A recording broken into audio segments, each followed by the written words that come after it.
Shalom. My name is Cantor David Edwards, and we will begin our service this morning with a moment of silence,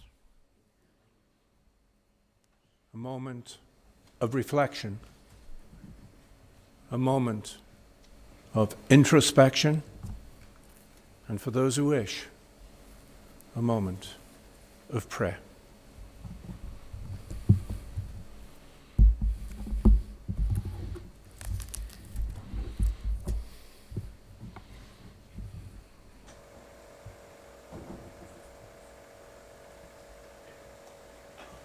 Thank you. In honor and in loving memory of Ronnie, Reuven, son of Pinchas and Martha, we are all very sadly gathered this morning to say our final goodbyes to him, Reuven ben Pinchas v'Martha, who passed away on January the 13th, corresponding to the 13th of Tevet, in his 88th year. My friends, the mysteries of life and of death are beyond human understanding. We are so perplexed and so overwhelmed when pain and anguish befall those whom we so love. In sorrow, confronted by death, which has taken Ronnie from us, each and every one of us feels our frailty. You see, we're all like delicate flowers. We blossom and we flourish, but only for a single day. Eternal God, Shepherd of Israel, please guide us, your flock, with love and with compassion. If in our grief we stray from you, please do not abandon us, but please draw us closer to you. Grant solace and comfort to those who most deeply mourn. To you, Arlene, Ronnie's soulmate and beloved wife of 56 years. To his children, Perry, together with Bathsheba, and to Brian, together with Sherry. Ronnie is a cherished Zadie to Bailey and to Seth. And we also offer condolences to his brother-in-law Michael, together with Noreen. And we take this time to fondly remember Sarah, Edith, and Sydney, all of blessed memory. And to all of the extended family, whether in person here in the chapel or online from wherever you are in the world, who came to support the Blatt family at this difficult time, we thank you and offer our condolences. In the valley of the shadow of death, beside the still waters, and in the green pastures, you, dear God, are our shepherd. Be our strength and our shield, our stay, and our comfort throughout all of our days. And let us say, Amen. At this time, my friends, we are going to listen to the voice of our sacred scriptures that brings us the ever-new message of God's nearness. It tells us of our kinship with the Creator, in light as in darkness, in joy as in sorrow, in life as in death. The 23rd Psalm, Mizmor LeDavid, firstly Beivrit in Hebrew, and then translated into English.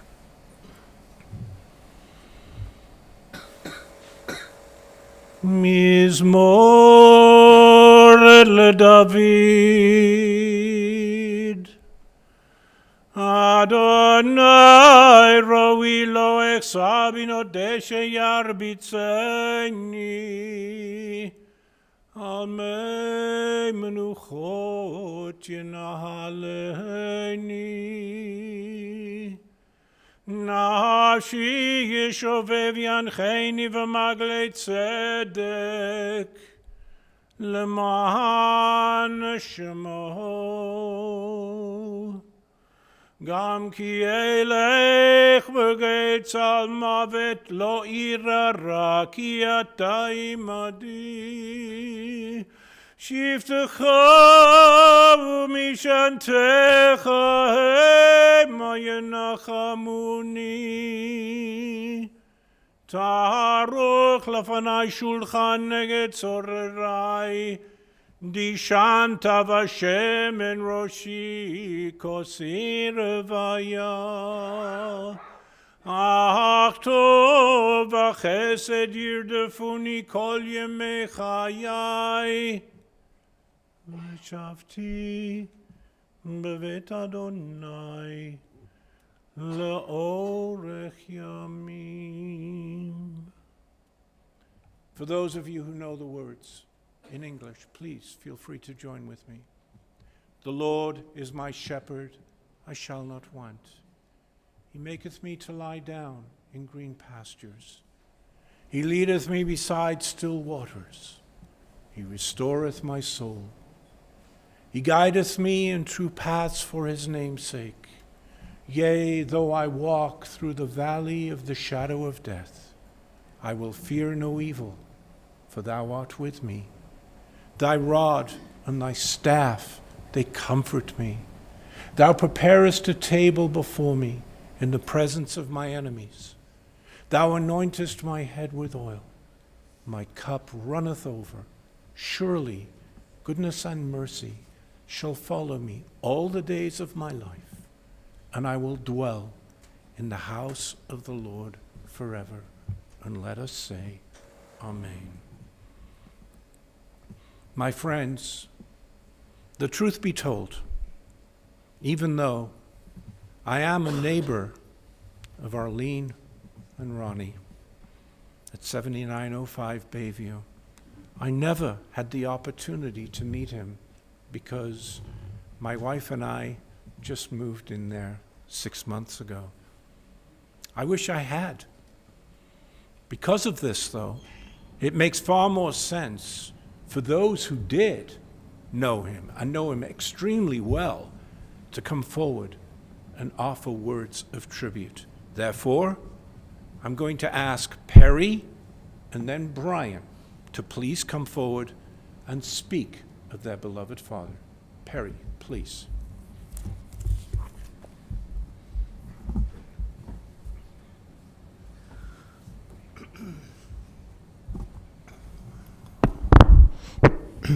Okay.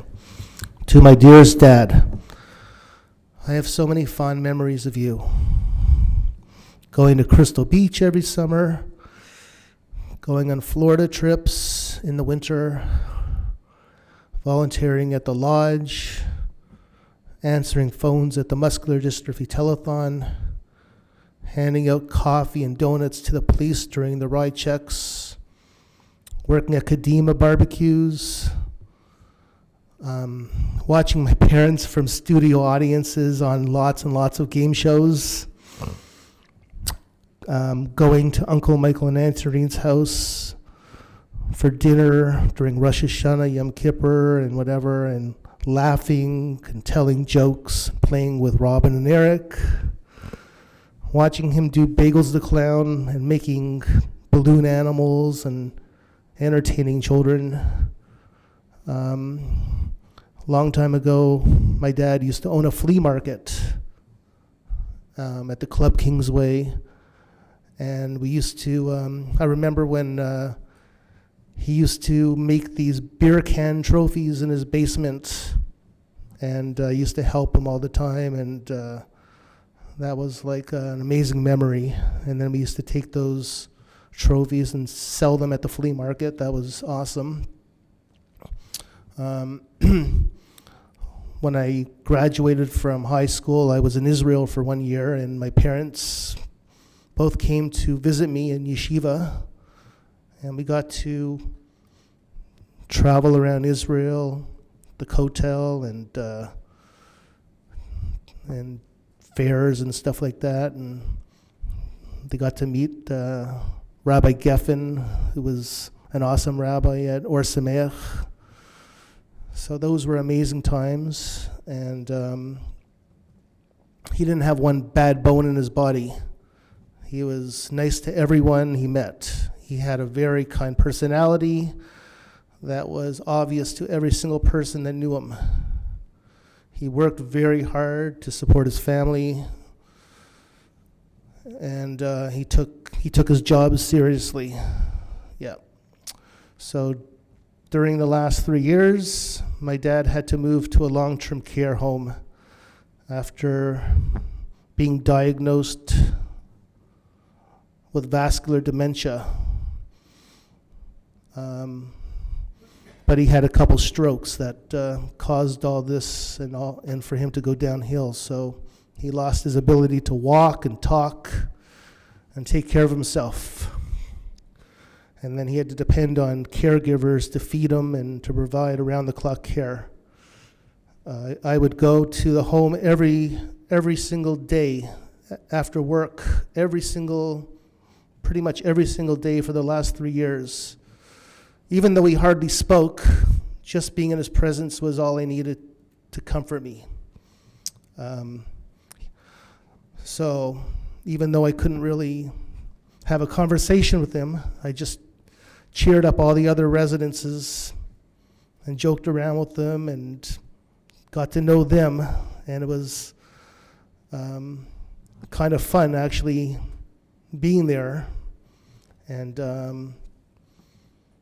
I guess he taught me his skills from earlier in life, volunteering at the B'nai B'rith Lodge, where he used to volunteer, and I used to also volunteer with him. So yeah, it was an honor to spend precious time with my dad every day.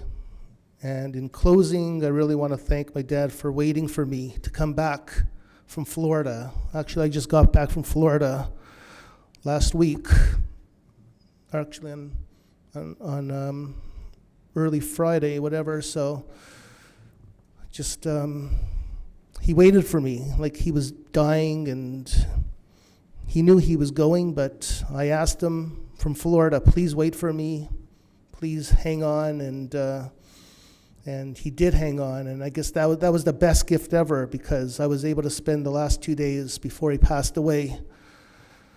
And I'll never forget that.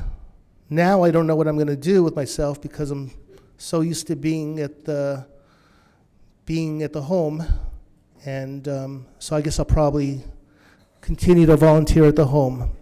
And I'm so grateful for Bayview Extended Care, especially the East Wing staff, for looking after my father. They are so amazing. So, Dad, I know you're not suffering anymore.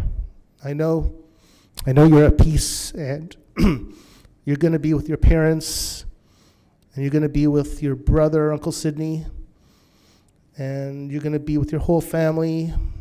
And honestly, I can't wait to see you one day again. So rest in peace, my sweet dad. I love you with all my heart.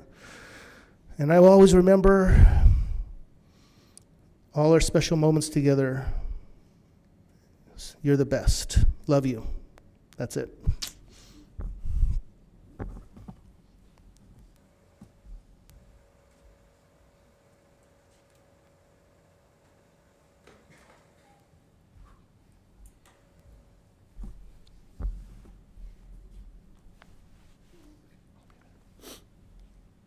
Okay. not written yet. I'm going to just say something first. Just back here when we tied the ribbon, the cantor shared a story of Joseph and the Technicolor Dreamcoat. I just thought that was important to say as I start my speech. My dad loved musical theater. As a kid, I always heard him playing old records and 8-tracks of shows like The Pajama Game, South Pacific, The King and I. He never did get to see Wicked, which, by the way, is now a movie. I don't want to ruin Wicked for you if you haven't yet seen it, but I will just say it's based off the characters of Wizard of Oz.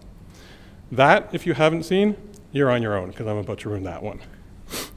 So, in The Wizard of Oz, so The Wizard of Oz ends with Dorothy throwing a bucket of water on the Wicked Witch of the West. Melted her. So back to Wicked. I guess I will ruin the beginning. It starts with where The Wizard of Oz ends. Glinda descends into Munchkinland to share the news of the Wicked Witch's death. Being a musical, they then start to sing. No one mourns the wicked, the lyrics say, and goodness knows the wicked's lives are lonely. Goodness knows the wicked die alone. And it just shows when you're wicked, you're left only on your own. Well, as you've heard already this morning, and is clearly the theme of my father's life, he was the kindest, gentlest man around, not a wicked bone in his body. He did not die alone, nor was he left out on his own. The day before he passed, as was customary for the last 3 years, he was surrounded by family and ones who truly loved him. And not only for his last days, for his entire fight with dementia. Friends and families were by his side.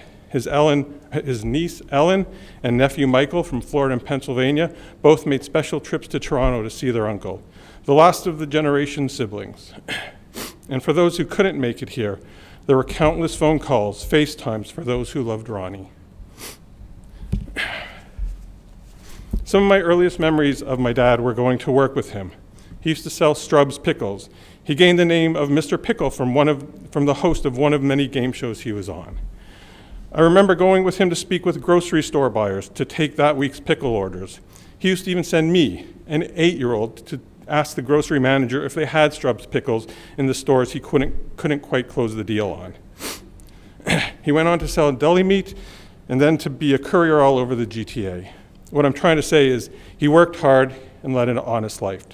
He wasn't the wealthiest out there, but he always provided for his family with his heart on his sleeve and a smile on his face. See, this isn't all about musical theater.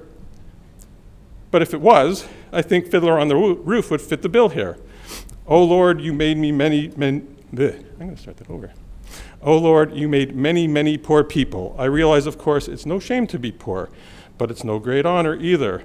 So what would have been so terrible if I had a small fortune? If I were a rich man, yabba dabba dabba dabba dabba dum. All day long, I biddy biddy bum, if I were a wealthy man. Every Sunday, without fail, my father had his Fiddler on the Roof moment, where he would say, Arlene, did you check the tickets? Do I have to go to work tomorrow? Going on the theme of Fiddler on the Roof, there was that of tradition. He didn't belong to a shul. We never were the most religious family, but we'd definitely follow the traditions of the religion. We would make sure that even though he did not belong to a shul, that we would always get tickets for the high holidays. We celebrated Hanukkah. We kept Passover.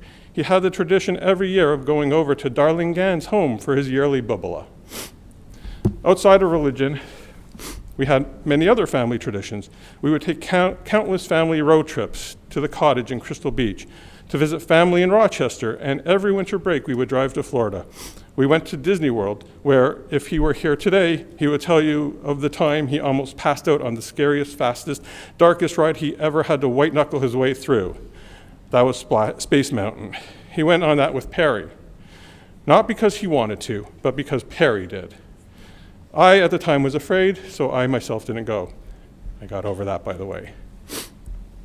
He enjoys sports. He loved going to live sporting events like the Blue Jays, the Argos, the Odd Maple Leaf game. But not just the popular sports, he used to also enjoy track and field. I remember one of my last Maple Leaf games. I got tickets from work, and I took my dad with me to the game.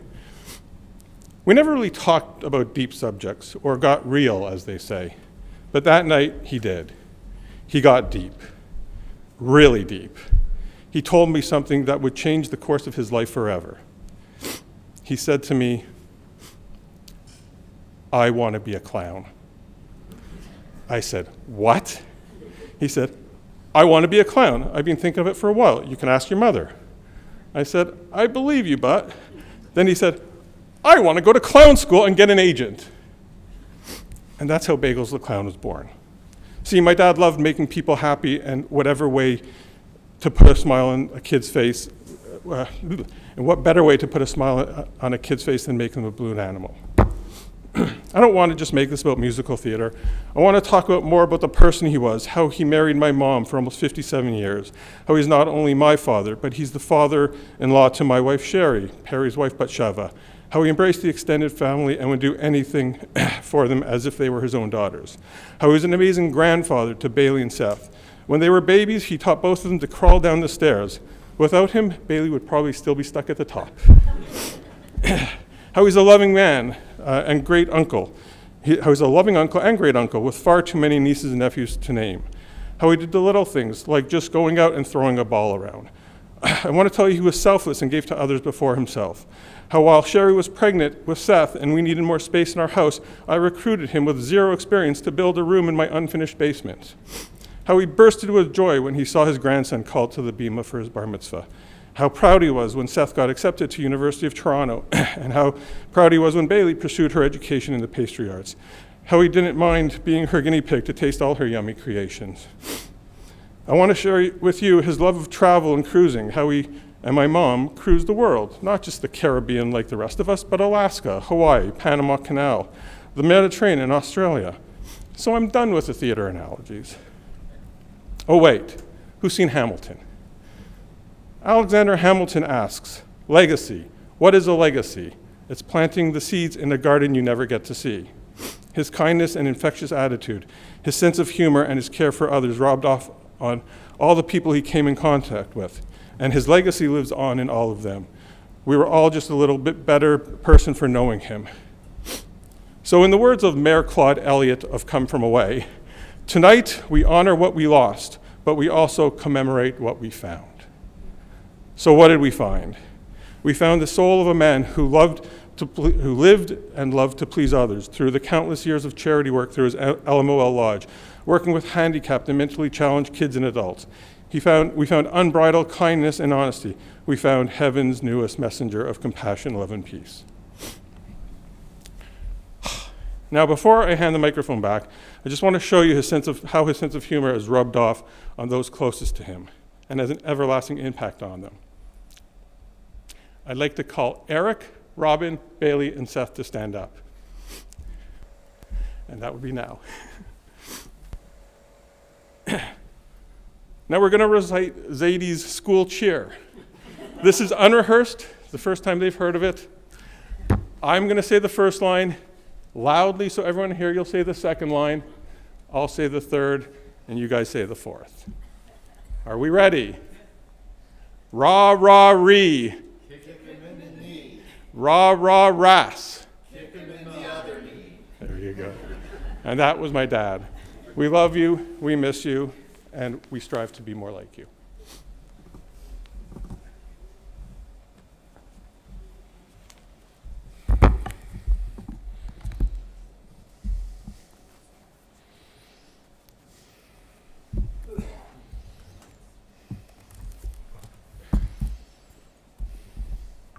Gentlemen,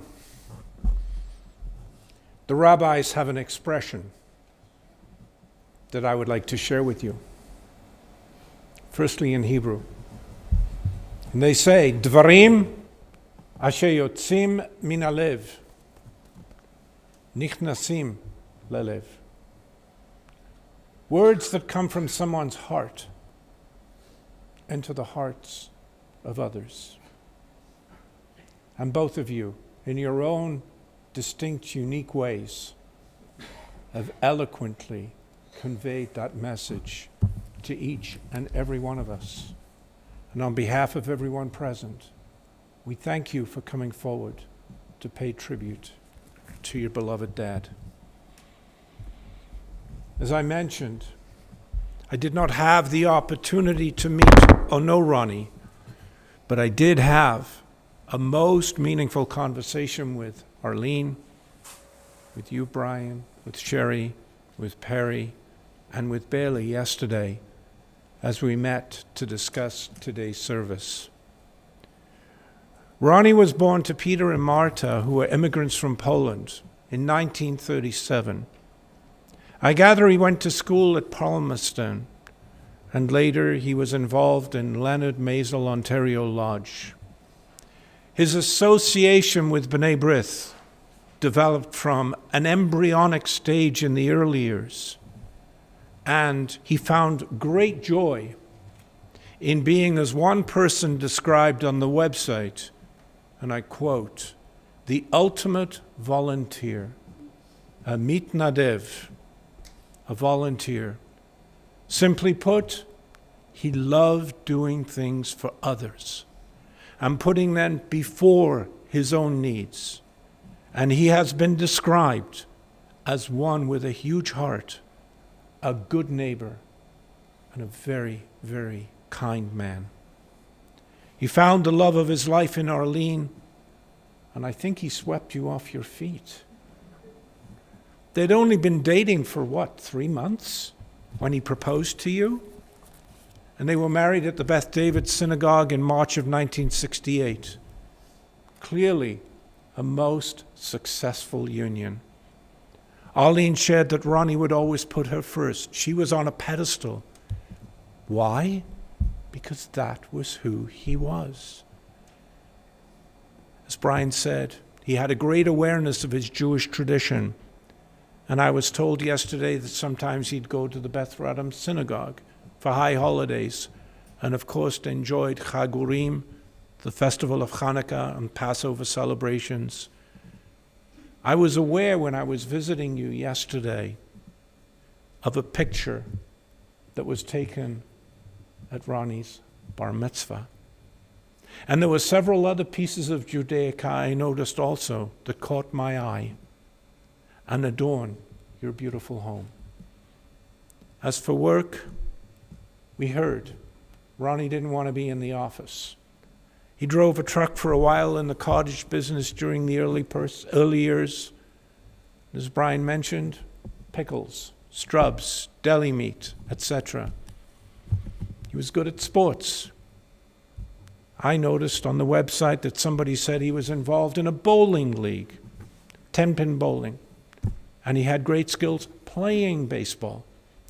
But most importantly, as we have heard, so demonstrably, he made people smile, even adorning his clown outfit. Interestingly enough, the sages in the Torah ask, Mi hu ze ashir? Who is a rich person? And the answer they offer is, Mi shesameach bechelko, he who is happy with his lot in life. To me, that describes Ronnie to a perfect T. He gave us a great deal during his time with us. And now, my friends, it's incumbent upon us.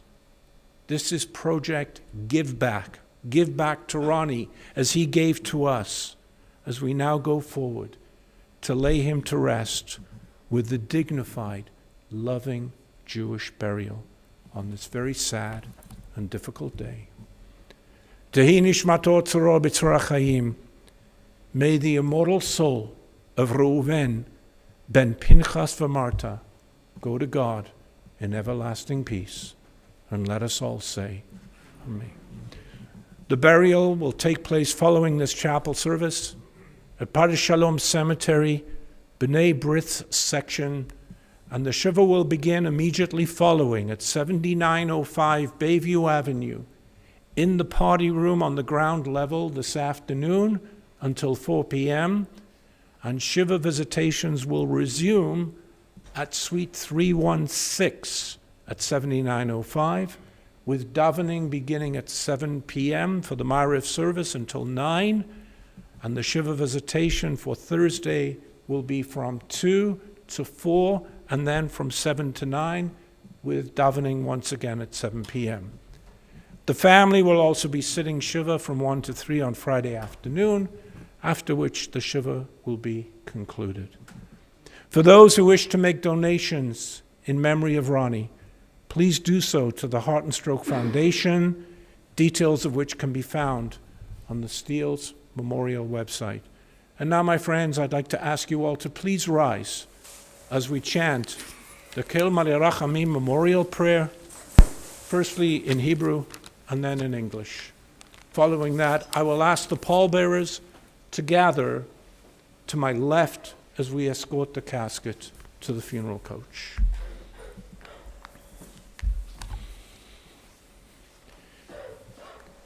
El Malei Rachamim Shochein Bamromim Hametzei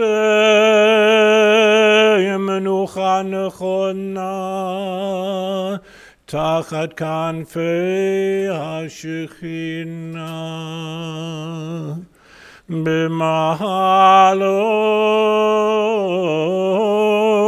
B'mahalot Kedoshim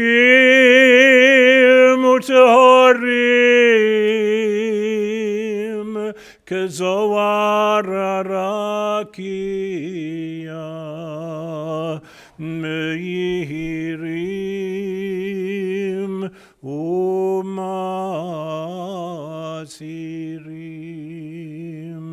Et Nishmat Haish Reuven Ben Pinchas V'Marta Shehalach Le'olamo Began Eden Began Eden Temenuchato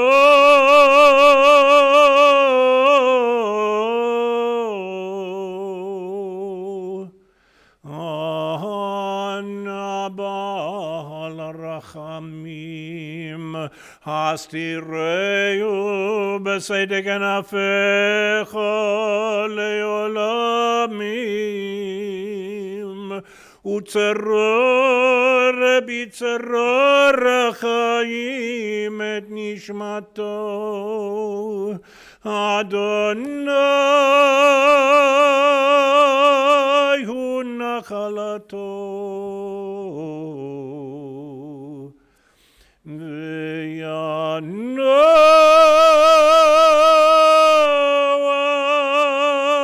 V'yanoach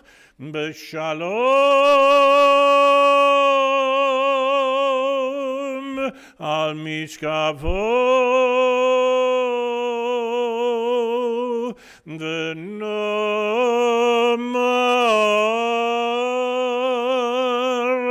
Amen.